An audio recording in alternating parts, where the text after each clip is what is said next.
हमारे ठाकुर जी भक्तों के कल्याण के लिए क्या क्या नहीं करते, सब कुछ करते हैं। अपना मान भले ही टल जाए, पर ठाकुर जी हमारे भक्तों, अब हम सब भक्तों का मान नहीं टलने देते। एक आपको हम सत्य घटना मध्य प्रदेश के पन्ना जिले की सुना रहे हैं। अपना जो आप सब जानते होंगे, छतरपुर के आगे एक जिला है पन्ना, जहां हीरे पाए जाते हैं। केवल हीरे ही नहीं, संत रूपी हीरे भी वहीं आसपास पाए जाते हैं। एक बहुत ही भगवत भक्त भय 19वीं सदी में भक्तमाल में महाराज जी उनका चरित्र आया। पूज्य बाबा श्री हिम्मत दास, क्या नाम था? हिम्मत दास। आहा हा। पन्ना से लगभग 5 कोस की दूरी पर एक गांव है बरायच। आज के समय में उसे बराज कहा जाता है। 5 कोस की दूरी। 19वीं सदी में एक भगवत भक्त ब्राह्मण के घर पर पूज्य श्री हिम्मत दास बाबा का जन्म हुआ। बड़े भगवत भक्त, धर्मपरायण। ध्यान से सुनना। नित्य ठाकुर जी की बड़ी सेवा करते। 5 कोस दूर था पन्ना। पन्ना में श्री जुगल किशोर जी हैं। भारत में 4 मंदिर ऐसे हैं जहां ठाकुर जी वृंदावन के अलावा प्रत्यक्ष बैठे। वृंदावन में बांके बिहारी, पन्ना में श्री जुगल किशोर, जयपुर राजस्थान में श्री गोविंद देव जी। ये ठाकुर जी के प्रत्यक्ष विग्रह हैं, जहां ठाकुर जी स्वयं चल कर गए।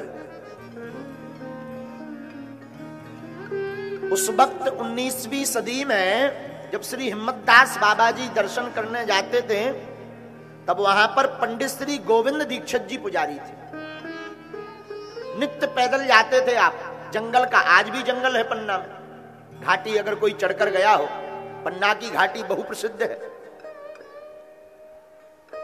जंगल से जाना पड़ता था, लेकिन हाथ में माला, ठाकुर जी का नाम, हे गोविंद, हे गोपाल, तुम बिन कौन हमारो। हाथ में माला लेकर आंखों से झरझर आंसू बहते, झांझ लिए रहते थे। झांझ जानते हो ना, हाथों से बजाई जाती है।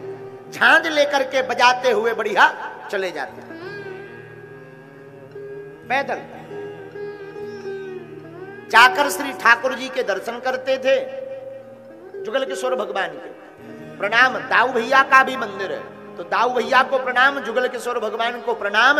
और दर्शन किए। बढ़िया मोहिनी लावण्यमयी मुस्कुराती हुई मूर्ति ठाकुर जी की मुरली कर में धारण किए हुए, अपने कपोलों पर भगवान, अपने होंठों पर लाल लाल होंठ पर ठाकुर जी लगाए हुए, वो काला कवनी यवनीय मधुर लावण्यमय स्वरूप, जिस चितवन चोर माहन मोहन की मधुरी रसीली मूर्ति को देख करके अकामी व्यक्ति भी, निष्कामी व्यक्ति भी, जो भगवत भक्त भी नहीं है, वो भी ठाकुर जी के उस लावण्यमय स्वरूप को देख करके भक्त बनकर के उनके पराधीन हो जाता है। ऐसे ठाकुर जी के स्वरूप विग्रह का दर्शन करने के लिए नित्य दर्शन करते हैं। झांझ से बढ़िया पदगान गाते, और पदगान में कभी सूर्य बाबा के, कभी किसी के बढ़िया पद गाते। अवगुण चित्त न धरो, खूब गीत गाते, पद गाते। एक बार एक घटना घटी। आहा हा, क्या घटना घटी। झांझ बजाते हुए कीर्तन करते जा रहे थे। जंगल का काम, दर्शन करना था श्री जुगल किशोर भगवान के।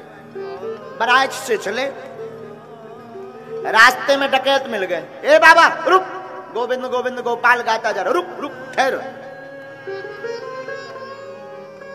थोड़ा सा दौड़ लगाई, बाबा भागो मत, आफत हो जाएगी। हाँ भैया बोलो। देखो भाई, हमें परेशान मत करो, हम साधु महात्मा आदमी, हमें ठाकुर जी के दर्शन करने जाना है। गृहस्थी साधु थे ये। इनकी पत्नी का नाम था श्री परमेश्वरी जी। बाबा रुको, कुछ लाओ, मटेरियल पानी जो भी हो लाओ।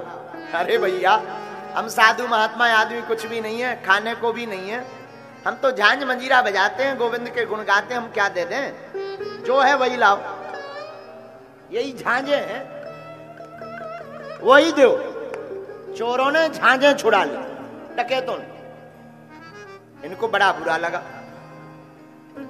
एक तो झांझे बची हैं, बाकी पूरी संपत्ति साधुओं में लुटा दी। इनकी पत्नी भी बड़ी साध्वी, पतिव्रता, व्रतपरायणी, साधु से भी, भगवत भक्त से भी।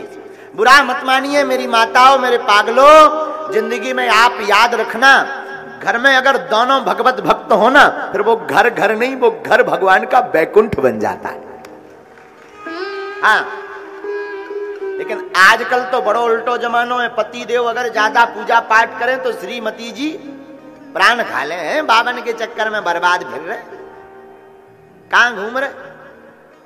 ये ऐसे ही डोले, काम करें ना धरे गजू, इन बाबाओं के चक्कर में बर्बाद हो।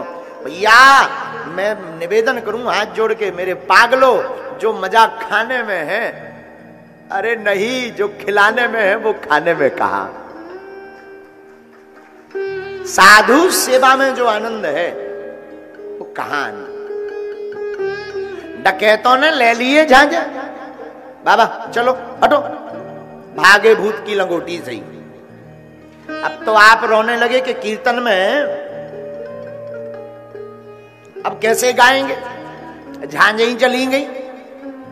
तो श्री जुगल किशोर भगवान को वन में ही पुकारने लगे कि आप बड़े निर्दयी हो। एक तो कछु बचो नहीं है, सब साधुअन में लगा दो, ऊपर ते जे झांझे हती जेही चुरवा दे।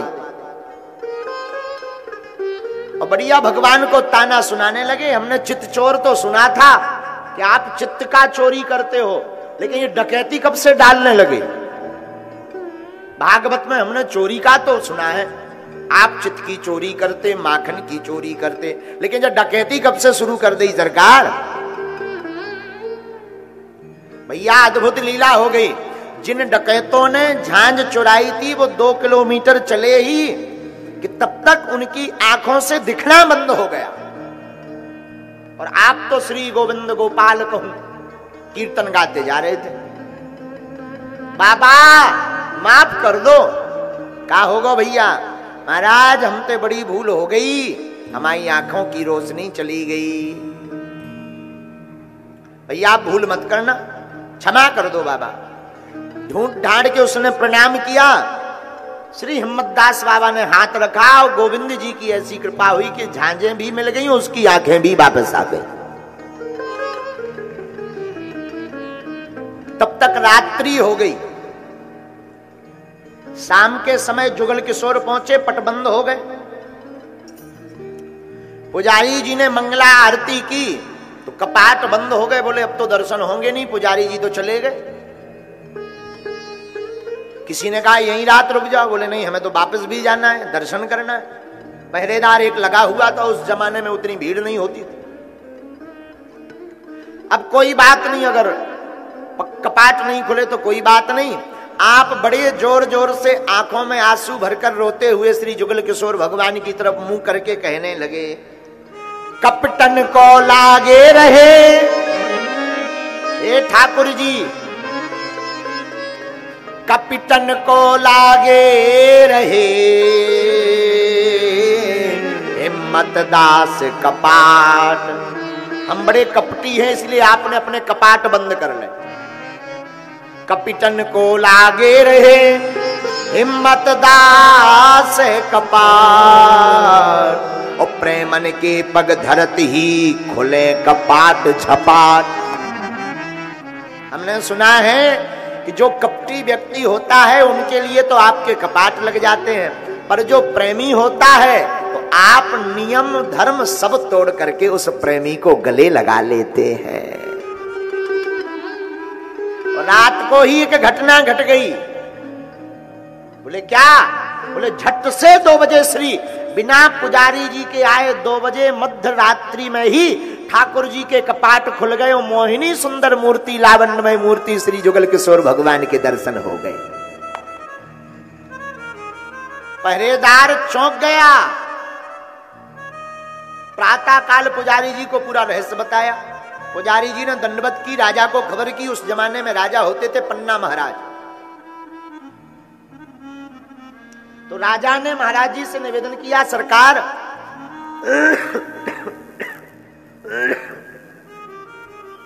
आपको आने में बड़ी असुविधा होती है, यहीं पर एक हम आपको गांव लगा देते हैं सेवा में, यहीं झोपड़ी बनाकर रहो, आने जाने में रोज समय व्यतीत हो जाता है, तो आपको जुगल किशोर भगवान के दर्शन भी होंगे और आनंद। बोले नहीं राजन, क्षमा करना, हम इस भाव में नहीं डूब पाएंगे। वहां पर हमारी श्रीमती जी रहती हैं, साधु सेवा चलती है, हमें जाना पड़ेगा।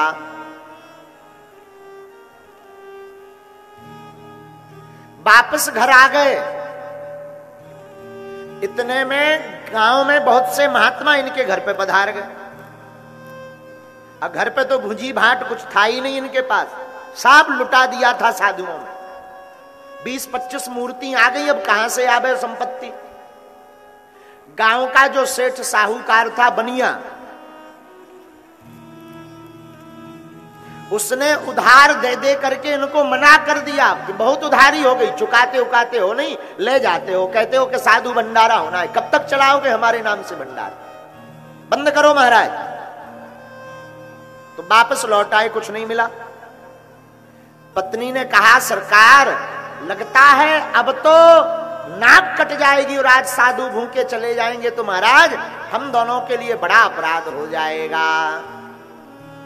आंखों में आंसू आ गए। हे जुगल किशोर भगवान, देवी जी, परमेश्वरी देवी जी, कुछ बचा है सामान बेचने को? महाराज सब आभूषण बिक गए, कपड़ा बिक गए, बर्तन बिक गए, सिर्फ साधुओं के लिए मिट्टी के बर्तन बचे हैं पवाने के लिए।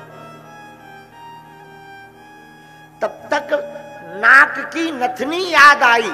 एक नथनी पहनी हुई थी उनकी पत्नी, तो अपनी नाक पर हाथ फेर करके श्री हिम्मत दास बाबा अपने पति देव से, स्वामी जी से बोली, महाराज क्षमा करना धृष्टता को, एक नथनी रह गई। अब ये भी बड़े सकोच में उसको लेना पाए कि एक ही गहना रह गया, वो बेच देंगे तो बेचारी इस पर क्या बीतेगा, कि लेवा तो पाए नहीं, सब बेच और दिया।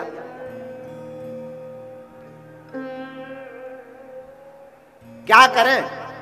पर पत्नी के भाव को देखकर रोते हुए आंसुओं को पहुंचा। अब वो नथ ली, जाकर साहूकार से कहा, ये लो, इसका जो भी सामग्री भोजन प्रसाद के लिए आ जाए सो दे दो। उसने बढ़िया आटा, गुड़ आदि चोखा का सामान दे दिया। आप सामान लेकर के आए, बढ़िया भाव पूर्वक प्रसाद बनाया, संतों को खूब प्रसादी चकाचक पवाई।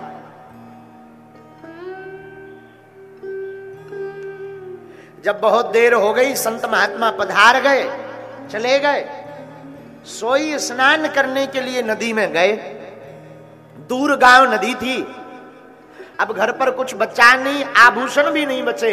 हमारे श्री ठाकुर जी से रहा नहीं गया। जैसे ही नदी स्नान करने गए, सोई ठाकुर जी हिम्मतदास बाबा का रूप बनाकर रुपया लेकर के सेठ के पास पहुंच गए। बताओ भाई तुम्हारा हिसाब किताब क्या है? बोले 250 है रुपया महाराज जी उधार। ठाकुर जी ने 350 रुपया 275 रुपया जमा किए। ये नथ कितने में रखी? 27 रुपए में। 27 रुपए ठाकुर जी ने वो जमा किए, नथ ली, वही हिम्मतदास का रूप बनाकर घर आ गए। पत्नी गोबर का काम कर रही थी, साधुओं के लिए कोई साधु आना जाए तो लीपा पोती कर रही थी। देवी जी आपकी नथ ले आए हम। चौंक गई पत्नी, अभी अभी तो स्नान करने गए थे, इतनी जल्दी आप वापस लौट आए, क्या कारण है? ये सब बाद में पूछना। देखो हम तुम्हारी नथ ले आए। तो पत्नी ने नीचे सिर डालकर कहा, वहीं रख दीजिए चबूतरे पर, बाद में पहन लूंगी। उसे क्या पता कि ये कौन है, उनके जानिए पति है। कोई प्रयत्न किया होगा तो नथ ले आए होंगे, उधार उठा लाए होंगे। तो भगवान रूपी हिम्मतदास जो रूप धारण किए थे, भगवान ने कहा नहीं नहीं नहीं, सोने को जमीन में नहीं रखते, इधर आओ ये पहनो। तो दोनों हाथों से गोबर से सनी आई, सरकार स्वामी जी मैं तो दोनों हाथ मेरे बर्बाद हैं, अब एक काम करो आप ही पहना दो। और श्री ठाकुर जी ने अपने हाथ से वो नथ पहनाई और ठाकुर जी अंतर ध्यान हो गए, पत्नी काम में लग गई कि हो गया होगा। जब हिम्मतदास बाबा नहाकर वापस लौटे और नाक पर नथ देखी तो चौंक गए, अरे पगली ये बता ये नथ कहां से आई वापस, कौन दे गया? तो वो बड़ी हंसती हुई बोली, सरकार आप भी बड़ा प्यारा मजाक करते हो, अभी अभी स्वामी जी आपने ही नथ पहनाई और आप ही पूछते हो कि नथ कौन लाया है।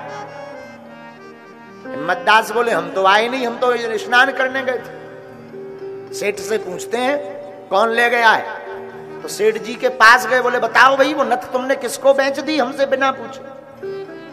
सेठ बोला पंडित जी आप बड़ा मजाक करते हो, अभी अभी आप हमारा पूरा उधार चुका कर गए, नथ उठा कर गए और आप हमसे पूछते हो किसको बेच दी, हमने तो आपको ही वापस की।